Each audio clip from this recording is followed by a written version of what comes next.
Olá, seja bem-vindo a mais um episódio do Telesaúde. Hoje é um grande prazer que tenho aqui a trabalhar com vocês dentro dos cuidados farmacêuticos aplicados aos processos inflamatórios, ou seja, as inflamações. Eu sou o professor Edson Cidião, sou farmacêutico. A minha área de pós-graduação é dentro da área da medicina tropical e dentro da área da gestão da assistência farmacêutica, incluindo, é claro, os cuidados farmacêuticos. Então é um grande prazer estar aqui com vocês e hoje talvez iremos trabalhar dentro de um fenômeno, na verdade com cuidados farmacêuticos e, claro, medicamentos que vão atuar dentro de um dos processos onde tem maior demanda com relação ao uso de medicamentos, que são as inflamações. Sejam elas nas inflamações, e nós vamos conhecer essa classificação dentro da patologia, sejam elas as inflamações agudas ou as inflamações crônicas. E claro que aqui a gente vai passar, vamos dividir, porque é uma temática bastante complexa. Nós hoje iremos dividir o nosso conteúdo, primeiramente hoje tratando do que vem a ser as inflamações, suas características, toda a sua divisão patológica, fisiopatológica, e nós vamos dividir dentro da parte da farmácia clínica, dos cuidados farmacêuticos, nos medicamentos classificados farmacologicamente como os medicamentos anti-inflamatórios, ou seja, que impedem a inflamação, não esteroidais, que é uma classificação química, e na próxima teleaula, telesaúde, nós abordaremos especificamente o grupo dos medicamentos classificados como anti-inflamatórios esteroidais, que simulam, imitam o cortisol e são aí popularmente conhecidos como os corticoides, ou corticosteroides. Tá? Então isso já fica para um segundo momento, posterior a esse. Lembrando que essas drogas, além de ação anti-inflamatória, elas possuem importância clínica enorme como drogas imunossupressoras, que vão servir aí para o tratamento de processos alérgicos, bem como a prevenção, a rejeição dos sistemas, de órgãos transplantados, bem como doenças autoimunes ou de fundo relativo à hipersensibilidade. Mas isso fica aí para a nossa próxima telesaúde. Então fica aqui o convite para vocês, claro, não só assistirem de forma completa essa teleaula a seguir, mas vejam aí o próximo episódio onde nós abordamos especificamente os cuidados farmacêuticos ligados aí a drogas anti-inflamatórias esteroidais. Então, dentro da primeira parte que eu preparei para vocês, é claro que é muito importante que nós façamos aqui uma revisão e, claro, abordemos aí os conceitos básicos relativos às reações inflamatórias, à resposta inflamatória e os processos fisiopatológicos que caracterizam uma inflamação. Então, antes de mais nada, a inflamação não é uma doença, não é um processo patológico, ela é uma resposta do sistema imunológico. É uma resposta complexa que por quais motivos? Primeiro, porque toda essa cadeia de reações, ela envolve um grande número de componentes do nosso sistema imunológico, que vão aí desde moléculas até órgãos. Isso é um fato importante, precisam estar coordenados para responder. E segundo, é complexo porque é uma resposta inespecífica, ou seja, uma reação a uma agressão que não precisa necessariamente ser conhecida, ou seja, qualquer que seja o agente agressor, nós teremos uma resposta da reação inflamatória. Então ali nós classificamos dentro do sistema imunológico como fazendo parte do sistema imune inato, ou seja, é uma resposta imunológica que nós já nascemos com essa capacidade e que é inespecífica, ou seja, independente de qual seja o agente causal, nós teremos a reação inflamatória. E ela está, então, detalhe importante, ela é uma resposta fundamental para responder a uma agressão, eliminando esse agente agressor, bem como também ela é fundamental no processo de reparação daquele tecido agredido, que foi, claro, lesionado, seja o tecido, seja a célula. Então, são itens especiais, certo? O problema que nós temos é que o excesso ou a persistência dessa reação inflamatória por um bom tempo, a cronicidade desse processo, ele vai ser causador de uma patologia, de uma doença. Aí já se torna patológico.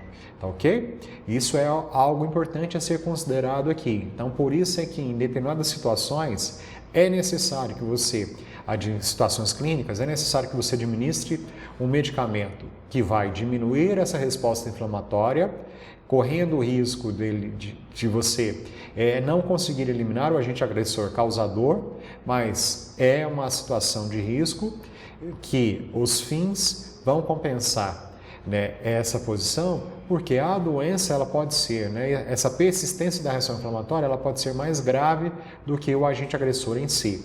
É assim que, por exemplo, ocorre, em patologias do sistema nervoso central, em especial a meningite, onde você tem uma reação inflamatória muito persistente e que, claro, além de tratamento do agente causal, é necessário em algumas situações fazer o uso de ações de medicamentos que vão diminuir a inflamação para persistir o quê? Todo o sistema, para prevenir, claro, e para proteger todo o sistema nervoso central que está ali submetido a uma alta pressão intracraniana. Então aí você entra com drogas que vão diminuir essa reação inflamatória. Clinicamente, como é que se manifesta uma inflamação? Você tem aí 4 eixos principais, 4 sintomas principais que caracterizam a inflamação. A dor, a hiperalgesia, que é o aumento aí da sensibilidade no local, o inchaço, o eritema e o edema.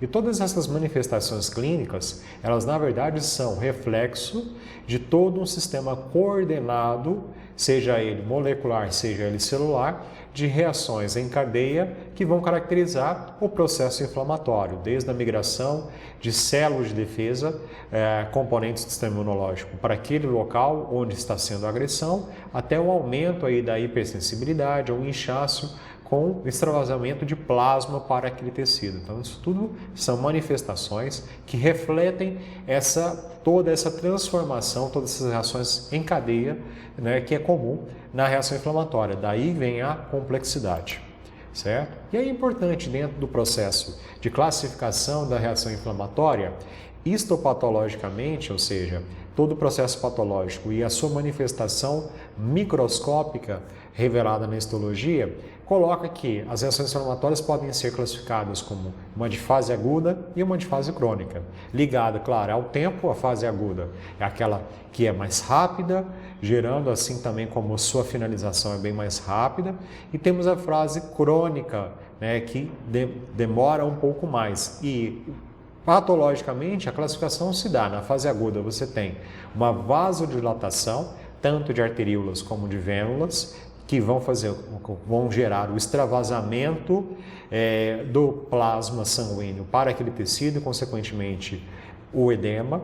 Haverá um aumento da permeabilidade também desses vasos sanguíneos, permitindo que células, componentes do sistema imunológico, os polimorfonucleares, como no caso, por exemplo, o neutrófilo, atraídos por moléculas que vão gerar toda essa cadeia de reação inflamatória, possam migrar para aquele local. E, consequentemente, você vai ter, né, um grupo de células especiais, que são os macrófagos, naquela região, fazendo a limpeza, né, fazendo através da fagocitose a eliminação do agente agressor que está ali naquele local, ou a limpeza de células, de tecidos danificados, restos teciduais, restos celulares, que são na verdade os causadores de toda essa start, né? Eles que vão dar o gatilho para iniciar todo esse processo, eles também fazem a limpeza desse local.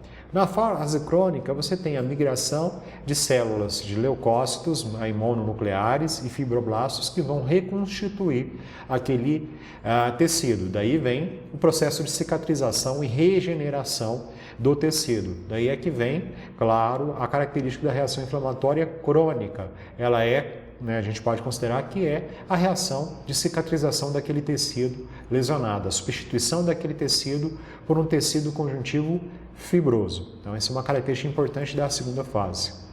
Importante já pensar nesse sentido, né, que para que você tenha, por exemplo, esteticamente, visualmente, uma cicatriz mais próxima do que vem a ser o normal, hoje nós sabemos que o manuseio se dá através de medicamentos que diminuam essa reação inflamatória, em especial com o uso dos corticoides, né? Então, o tratamento de queloide, que é um excesso específico da fase crônica da reação inflamatória, se dá através da aplicação local, né, e tópica, né, de corticoides para diminuir essa fase crônica da inflamação. Então, só para que se tenha uma ideia dentro desse processo.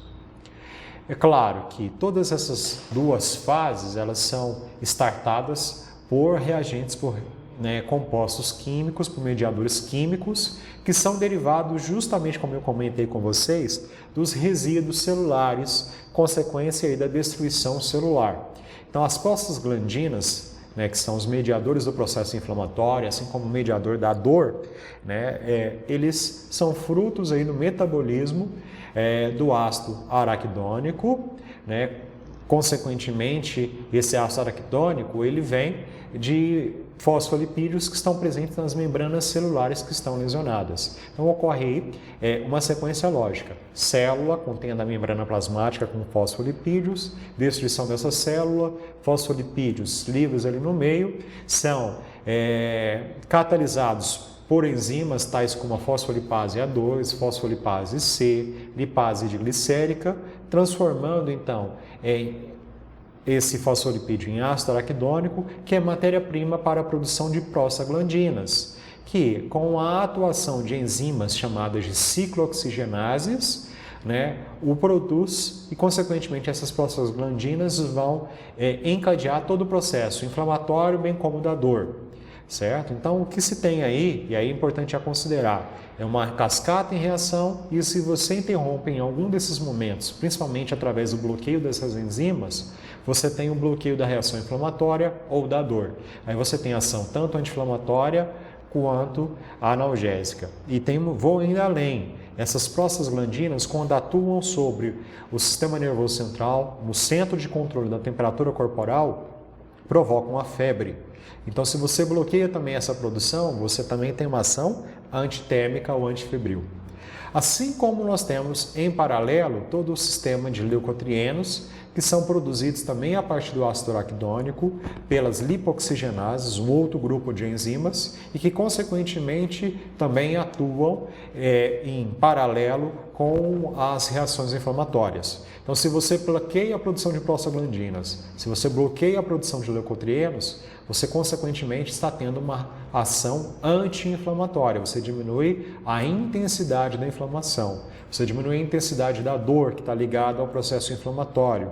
E você, claro, pode atuar também especificamente como ação antifebril. E aí o que se tem, é importante considerar, é que os medicamentos anti-inflamatórios, principalmente os não esteroidais, vão atuar sobre esses dois grupos, né, de gatilhos da ação inflamatória, seja ele na produção de prostaglandinas, evitando essa produção, seja ele impedindo a produção de leucotrienos, onde você tem um anti-inflamatório muito importante nos dias atuais, que é a nimesulida, que vai atuar justamente impedindo a produção dos leucotrienos. Tá? Então, tudo isso que eu disse para vocês é importante para que vocês possam entender o mecanismo de ação desses medicamentos.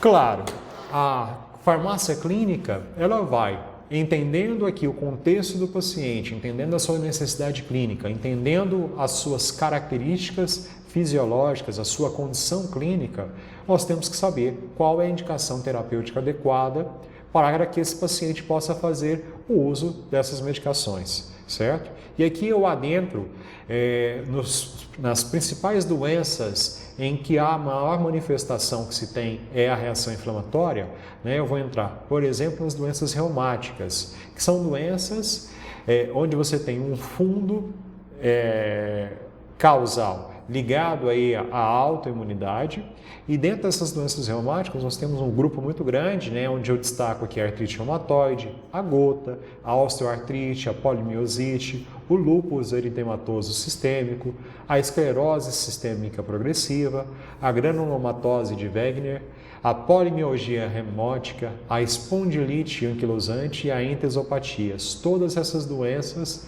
só para se ter uma ideia, dentro de publicações relacionadas à incidência dessas doenças na população norte-americana e, consequentemente, o impacto na saúde pública, coloca-se que essas doenças acometem cerca de 20 milhões de norte-americanos com perdas econômicas incalculáveis, seja ele pela perca de produtividade ou até pela necessidade aí, de muitas vezes de aposentar esse indivíduo pela impossibilidade de trabalho.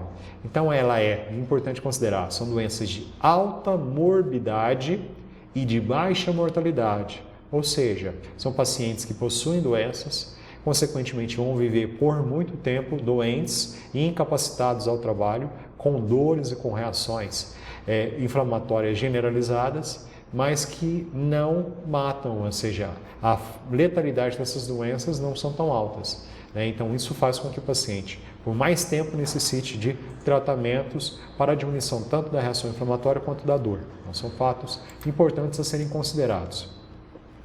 Os medicamentos que são classificados, principalmente com anti-inflamatórios não esteroides, eles possuem respostas clínicas positivas, que vão ser muito úteis tanto nos traumas agudos quanto nos crônicos, certo? E, claro, principalmente pela propriedade agregada de diminuir a inflamação, a dor e, claro, a febre. Então é importante ser considerado quando você compara só com os medicamentos classificados como analgésicos exclusivos, que só vão atuar sobre a diminuição da dor, certo? E claro que é importante também considerar que nós precisamos sempre agregar medidas não farmacológicas no controle dessas reações inflamatórias. Processos em que você vai atuar diretamente na causa para a prevenção das reações inflamatórias, principalmente quando você pensa em traumas crônicos, de patologias ligadas à postura, desgastes dos discos intervertebrais, hérnias e assim por diante. Então,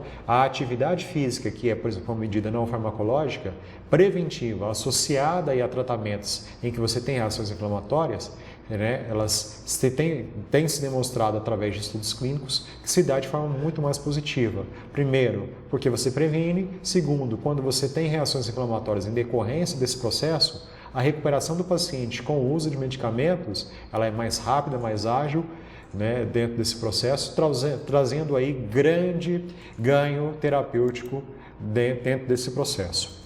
E claro que aqui, como uma farmácia clínica, a gente precisa pensar quando é que os processos de inflamação, quando é que você tem indicação para uso de medicamentos, quais serão os agentes farmacológicos a serem utilizados de forma preferencial, certo? Precisa ou não interligar com medidas não farmacológicas, quais serão os esquemas terapêuticos, qual vai ser a dose, por quanto tempo vou utilizar e quando vou utilizar. E, claro, avaliar se o paciente tem condições clínicas de receber aquele paciente e se os efeitos indesejáveis serão sobrepostos pelos efeitos benéficos que esse tratamento vai trazer. Então, isso tudo precisa ser avaliado no momento em que você escolher a medicação em si. E claro, aqui já entrando nos principais medicamentos anti-inflamatórios, vamos primeiro trabalhar com um grupo classificado como ANES, anti-inflamatórios não esteroidais, que possuem uma estrutura que não imita o cortisol, certo? Então não são esteroidais, não tem dentro da sua estrutura básica, no seu esqueleto, os esteroides. Então isso é importante considerar. Basicamente, o que se tem aqui são medicamentos onde você tem a inativação das enzimas que são classificadas como ciclooxigenases, que são responsáveis por transformar o ácido araquidônico, que é fruto da digestão dos restos celulares, principalmente dos fosfolipídios, em prostaglandinas. Então, se você bloqueia e inativa essas ciclooxigenases, você está, de certa maneira, diminuindo a ação inflamatória, bem como uma ação analgésica, que você também diminui um pouco a dor, a hipersensibilidade daquele local e, claro, um efeito antipirético, uma vez que as prostaglandinas atuando no centro controlador da temperatura corporal no hipotálamo, você também controla o aumento descontrolado da temperatura corporal. E nós temos aqui alguns dos anti-inflamatórios que possuem também um efeito antitrombótico, que impede justamente a coagulação sanguínea, extremamente útil na prevenção de distúrbios sanguíneos, discrasias sanguíneas. E claro, infarto do miocárdio. Em especial, estou falando aqui do ácido acetilsalicílico, que é um dos anti-inflamatórios que nós utilizamos, certo? Lembrando aqui que eu já comentei, dentro do mecanismo de ação, se você tem aí uma inibição das ciclooxigenases que são classificadas como sendo do tipo 1, essas ciclooxigenases, elas também estão presentes no trato gastrointestinal, em especial no estômago. E essas enzimas no estômago, elas têm uma função fisiológica fundamental, que é produzir um muco protetor do estômago, que impede a corrosão do estômago pelo suco gástrico. Então, quando você inibe essas ciclooxigenases que estão presentes em todo o corpo e são mediadores da inflamação, como efeito colateral paralelo, dentro do estômago, você diminui a produção da proteção estomacal. Então, como consequência que você vai ter pode vir a ter uma lesão gástrica. Então, os medicamentos que não são seletivos, que podem inibir tanto o COX-1 como o COX-2, claro que a maioria dos anti-inflamatórios estão dentro dessa classificação, eles têm esse efeito colateral. Então, é importantíssimo que você sempre tenha atenção. Se o paciente tiver um distúrbio gástrico, o uso crônico de anti-inflamatórios não esteroides que não sejam seletivos de COX-2, que é somente aquela que atua na inflamação, ele vai trazer como efeito colateral efeitos do trato gastrointestinal, em especial lesões gástricas, ok? Então isso é importante considerar. E nós temos um grupo grande de anti-inflamatórios já, pouco mais recentes no mercado, que são seletivos somente da COX-2, portanto não tem efeito gastrointestinal. O grande problema é que essas drogas, elas possuem efeitos colaterais não ligados ao trato gastrointestinal, mas ligados ao sistema cardiovascular, então aí possuem outros efeitos. Portanto, é sempre importante lembrar que esses medicamentos, eles precisam ter um acompanhamento sempre do médico, lembrando que os inibidores da COX-2, eles só são medicamentos prescritos, são vendidos sob prescrição médica. Os inibidores da COX-1 não, eles são medicamentos não seletivos da COX-2, eles são medicamentos MIPs, medicamentos isentos de prescrição. Não prescrição médica, Importante, eles estão isentos de prescrição médica, mas precisam passar por uma avaliação do farmacêutico no momento da dispensação para verificar se o paciente está em condição de receber esse tratamento, se não há risco de efeitos colaterais, principalmente gástricos, tá? E nós temos a nimesulida, que não vai atuar nas ciclooxigenases, que vai atuar na produção dos leucotrienos, na função leucocitária, certo? Portanto, uma ação paralela, tá? Então, é importante considerar que ele também bloqueia a produção de prostaglandinas, mas ligado aí na função leucocitária. Deixei agora aqui preparado para vocês uma série rápida de medicamentos que estão dentro dessa classificação e, consequentemente, a importância desses medicamentos de forma clínica. Então, dentro dos agentes não esteroides, aqui estão as classificações quimiofarmacológicas. Nós temos aqui o grupo dos salicilatos, onde eu destaco principalmente o ácido acetilsalicílico e seus derivados, como o salicilato de metila, por exemplo, que são medicamentos muito antigos já, derivados de plantas, isso é importante considerar dentro da sua farmacognosia, mas hoje já são produzidos através de síntese orgânica, então de forma muito tranquila e muito barata. Temos o derivado da prazolona, onde destaco a fenilbutazona e a dipirona. Os derivados do ácido indolacéticos, como é o caso da indametacina e sunindaco. O diclofenaco, que é derivado dos ácidos, na verdade está dentro da classificação quimiofarmacológica dos ácidos acéticos, diclofenaco é o principal. Nós temos também o grupo dos ácidos arilpropiônicos, como é o caso do naproxeno, ibuprofeno, extremamente importante, cetoprofeno, flurbiprofeno, muito utilizado para os traumas crônicos, principalmente coluna. Os derivados dos ácidos antranílicos, como é o ácido meclofenâmico, o piroxicam, que está dentro do grupo dos ácidos enólicos, a nabumetona, dentro das alcalonas, e entre outros, como é o caso da nimesulida, né, que nós colocamos aí. Importante agente aí que atua inibindo aí a produção de prostaglandinas, na verdade, pelos leucotrienos. E é claro, importante que a sua escolha vai depender da toxicidade relativa e da condição do paciente clínico, do custo, da experiência com o paciente e da conveniência.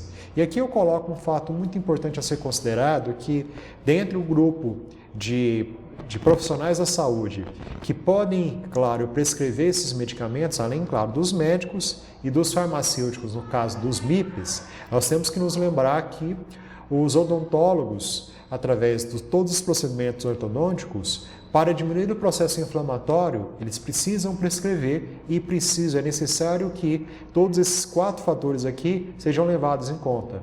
Toxicidade, custo para o paciente, experiências anteriores e, consequentemente, questão de segurança e, claro, reações adversas, experiências com reações adversas e a conveniência, né? Então é importante a ser considerado. Um exemplo que se tem aqui, por exemplo, dentro da classificação de escala de dor, por exemplo, a fenilbutazona, quando comparada à aspirina e quando comparada à piroxicam, você tem uma escala de efeito analgésico, né, de 11 para 8 para 6. Né? Então, ou seja, a fenilbutazona, além, claro, de mais barato do que esses outros medicamentos, nesse estudo clínico ela apresentou para um determinado e específico processo inflamatório escala, né, 11 vezes o resultado, por exemplo, que a aspirina apresentou 8 e que o piroxicam apresentou 6, ou seja, quase o dobro de eficiência clínica quando comparada ao piroxicam. Então, isso tudo é necessário que você leve em conta no momento em que escolher, certo? E claro, fazendo aqui saúde baseada em evidências, né, o que nós temos para determinadas patologias, clinicamente, ensaios clínicos que demonstram eficiência e segurança dentro desse processo. Então, por exemplo, na artrite reumatoide, os medicamentos anti-inflamatórios não esteroides, eles só servem para alívio sintomático, certo? E é claro que a aspirina é a que apresentou, por exemplo, dentro dos estudos clínicos apresentados, melhor eficiência quando comparada a outros medicamentos que são, por exemplo, os inibidores da COX-2 seletivos, né, que é o caso do Celecoxib, né, que é um exemplo interessante. Mas nós não sabemos a longo prazo, que os estudos não deixam claro a respeito disso. Dentro do tratamento da osteoartrite e osteoartrose, medidas não farmacológicas associadas a analgésicos, né, têm demonstrado, claro, grande e importante fatores dentro desse processo. Claro, e é importante aqui evitar inibidores potentes das prostaglandinas, porque com o passar do tempo, como essas patologias estão ligadas a danos de cartilagem, esses danos de cartilagem podem ser potencializados por esse tipo de medicamento. Então você vai agravar a situação desse paciente. A espondilite anquilosante nas entesopatias, as artrites são reativas. Então, isso significa que na prática, os anti-inflamatórios eles podem não ser tão eficazes. Então, o que se recomenda nessas situações são medidas não farmacológicas, em especial medidas fisioterápicas, né, intervenções fisioterápicas, e o que a gente tem de medicamentos interessantes, a indometacina associada aí ao naproxeno para controle da dor. No tratamento da gota, você tem aí associações dentro da fase aguda de colchicina com anti-inflamatórios não esteroides ligados a glicocorticoides, né, que são os corticosteroides que nós vamos trabalhar no próximo conteúdo, certo? E temos aí inúmeros anti-inflamatórios a serem utilizados, né? Recomenda-se, os estudos recomendam, trazem bons resultados com relação à indometacina, ibuprofeno, naproxeno, a talmetina, o sulindaco, piroxicam, entre outros. E interessante, importante considerar que o ácido acetilsalicílico, cujo nome comercial é aspirina, ele deve ser evitado, porque ele induz o aumento na concentração de ácido úrico, né, pela urina e, consequentemente, ele ele acelera a crise na gota, da artrite na gota, certo? E a manutenção, a baixa manutenção se deve ter associado intervenção nutricional junto com medicamentos como halopurinol, oxipurinol, probenicida e a sulfapirazona, além, claro, da dieta, como eu comentei, porque podem ser úteis dentro desse processo. Claro, no acompanhamento desse paciente a longo prazo, é importante verificar a eficácia na redução dos sintomas e, claro, importante também a limitação dos movimentos. É importante que quanto maior a idade, maior o número de medicamentos que os pacientes utilizam, consequentemente maiores são os riscos de reações adversas e de interações medicamentosas.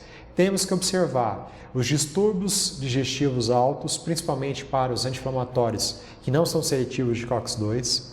Temos que preocupar também com o surgimento de reações adversas, em especial distúrbios renais, como é o caso do diclofenaco, que pode vir a ser um agente que induz insuficiência renal ou insuficiência hepática, como é o caso do paracetamol. Então é importante ter a noção que esses medicamentos podem vir a provocar essas reações adversas. Discrasias sanguíneas, como é o caso da dipirona, discrasias sanguíneas como a granulocitose e anemia aplásica, todas elas ligadas diretamente à presença desses medicamentos na corrente sanguínea. Com a eliminação, né, essas discrasias elas desaparecem, então é importante a ser considerada.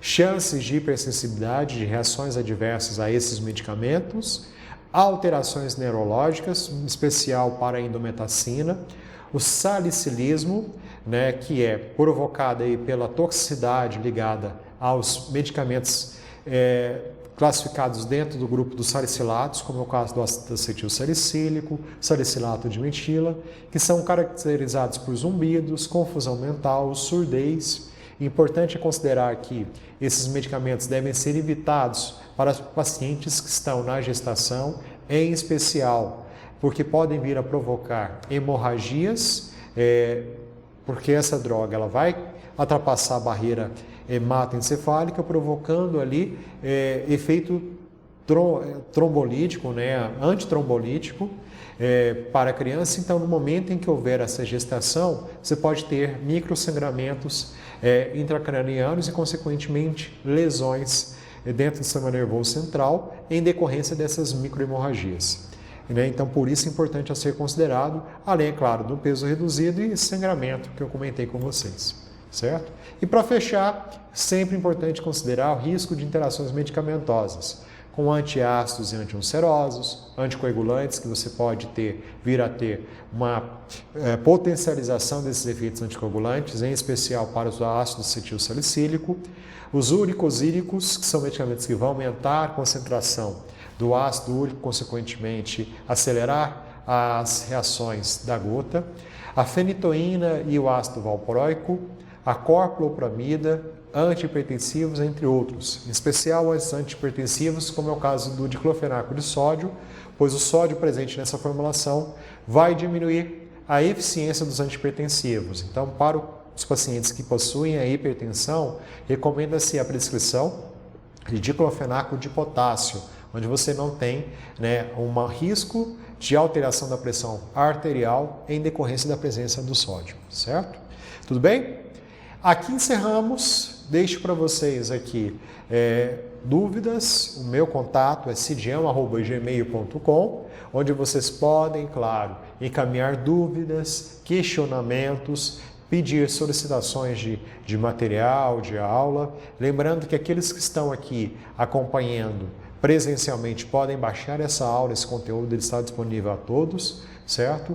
E claro, nos acompanhem dentro da nossa rede social, né, seja ela no Instagram, seja nosso canal do YouTube, Telesaúde Goiás, para que vocês possam se manter sempre acompanhando. Nós temos inúmeros temas sendo trabalhados quase que diariamente, mas semanalmente é um número grande. Então acompanhem, compartilhe, divulgue, nos auxilie aqui na nossa missão, que é levar a educação em saúde para a maior parte dos profissionais que atuam no Sistema Único de Saúde, mantendo-os atualizados, mantendo aí o conhecimento, compartilhando o conhecimento para que vocês possam fazer com maestria o tratamento clínico. Então deixo aqui o meu agradecimento a vocês que acompanharam e estão assistindo agora pelo YouTube e, claro, continuem nos seguindo e até o nosso próximo encontro. Um grande abraço a vocês.